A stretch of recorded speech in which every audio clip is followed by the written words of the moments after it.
Oh, there were lots of boos at full-time at Old Trafford. Manchester United drawing 1-1 with relegation-threatened Burnley, mounting yet more pressure, you'd think, on Erik ten Hag. 2 wins in 9 in the Premier League now, Melissa. And it was quite a torrid performance from them in the end. Do you think this is going to, in any way, ease the pressure on Erik ten Hag? Because he does I feel like he's under the pump all the time. It definitely doesn't ease the pressure, especially when match-going fans tend to turn and they're now questioning not just the results. So the boos weren't just at full time, it was when the substitutions were made. They were vocalising their dismay at that as well. And you know what? There's a lot of people at Manchester United who are so desperate for Erik ten Hag to do well because they understand the state of play at the club and what it's been like, what he's dealt with, how much effort he's tried to put into correcting a lot of the flaws they've had in terms of discipline and the culture around the place.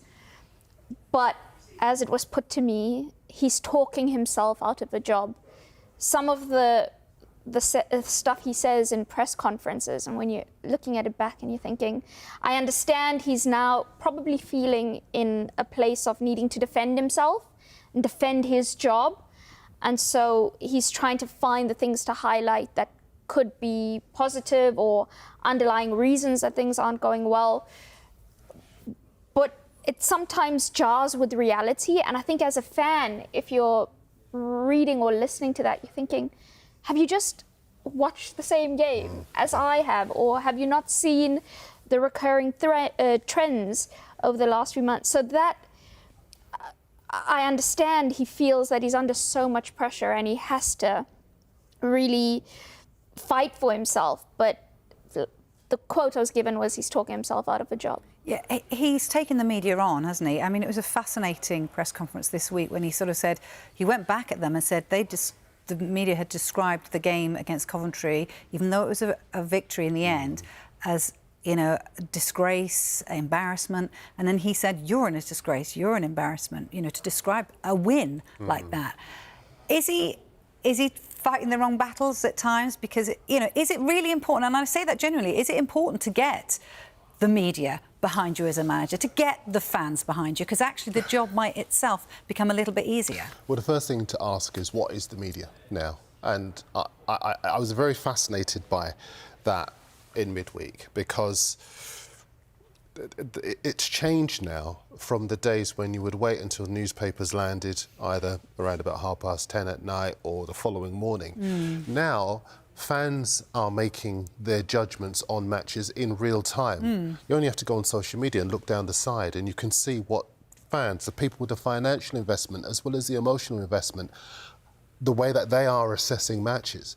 So, and what very often journalists do is they take into account, that's our job, to take into account what the fans think of it. We cannot be arrogant enough to believe that we are the arbiters and we are the only people who can decide what that our judgment of a game is the be-all and end-all. The fans matter. The agenda's already there. It's already there. So kind of picking that fight, I was very fascinated by that. The numbers tell their own story. Before yesterday, United had conceded 76 goals in 45 matches. That's the most in all competitions. That's the most in Premier League history.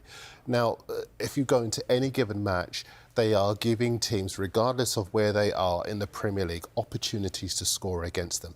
A better side, for example, the day after that press conference, would have taken the many chances that Sheffield United had to put them to the sword.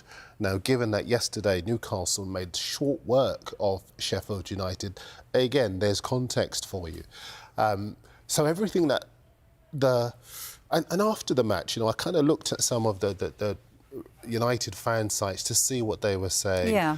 And to a man and woman, you know, they were all saying very similar things to the ways that the media, the traditional media, were characterising the match. So I do feel it's a good question. I do feel he's picking the wrong fight. It is not journalists that are coming for, if you like, or turning up at matches. And I must just, on that contingent in Manchester, they are we know them to be a contingent that do not turn up to press conferences with set agendas. They are fair, they are balanced, they take things on their own merits. And, you know, I think it's incredibly unfair to suggest that they are the bad guys in all of this. I think for him, in some respects, he probably feels a little bit damned if I do, damned if I don't. He comes out and he's a disciplinarian and he gets, you know, shot down for that because it's not working for him. The Jadon Sancho situation, he's had off-field problems. He then tries to solve things by sort of backing his players, and then people come out and say, well, hang on a minute, did you not watch the same game? How can you back your players?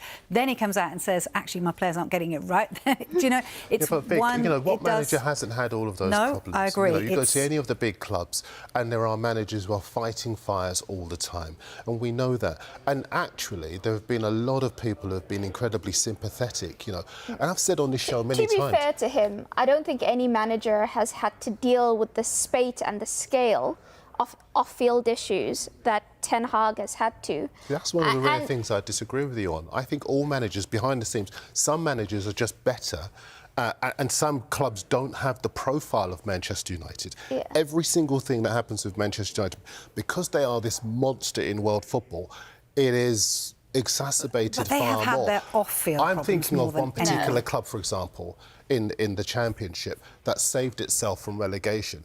There are individuals within that team where if they were playing for another club, the situation regarding those individuals would be huge. So I just think, as far as United are concerned, when you go to a big club and you're managing a big club, there's almost a symbiotic relationship with the media, because obviously the media's job, and I say media rather than press people, media takes on very different forms. Yeah. On this show and on this channel, there is a job to be able to do, not only to represent the game as it is, but to represent the fans' views of the games as well. And we have to recognise the ways in which media has changed. So to come into press conferences trying to pick fight with individual journalists, I just don't I just find it fascinating, though. If we look back to May 2022, Erik ten Hag came in and shook everyone's hand, and it was this lovely kind of like, Erik ten Hag, look at him. I mean, he's just come in and it's changing everything. And then now it's like, I'm not sure you'd want to shake anyone's hand. And that, you know, there just has been a lot going on.